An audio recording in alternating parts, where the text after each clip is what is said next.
So I'm Jonathan Mannion. I'm a photographer and director. I guess I am a portrait photographer working specifically in music, advertising, and celebrity. I guess I sort of latched on to music really early, and I think that was sort of the foundation. Ever since I can remember, I could sing every lyric of every song that was ever played on the radio. Working with the artists that I have, I've developed a relationship that began, I guess, kind of with Jay-Z. 1996, Reasonable Doubt was his first cover. Big success. I get invited back to the dance. Having built up trust with these artists over the years and having really spent early time with them, they know not to kind of bring any attitude that they may have gained, any machismo and ego that they have acquired over a 10-year, 15-year career. It sort of is like let down because it's like, oh no, he was there in the beginning. Okay, all right, Mannion, what do you want? Like there was an Eminem story that I have. I was in love with his handwritten lyrics, and I'd shot it for an album cover prior. And I said, hey man, do you have any more of those lyrics? He's like, yeah, I got tons of them. I write them down on scraps. They're everywhere.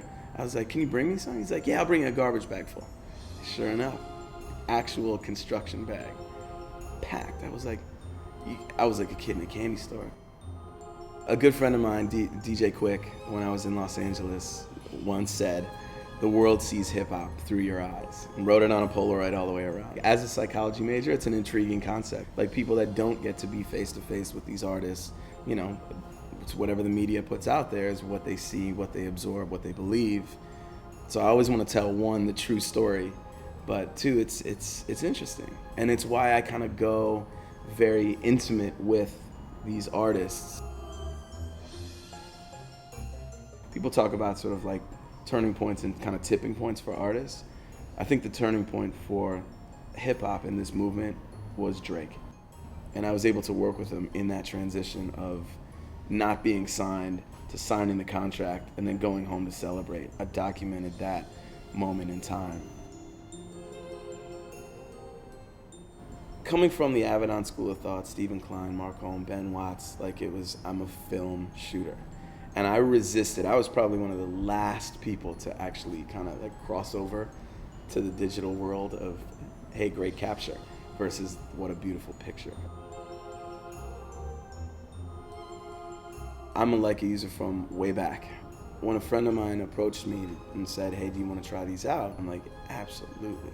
And I'd heard of the S system. I was like, really? They're gonna send me that and 3 lenses? No. It's like driving a Bentley.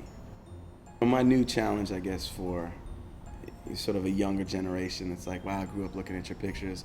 I want to shoot. I want to be you. Like, the camera is sort of the last piece of the puzzle.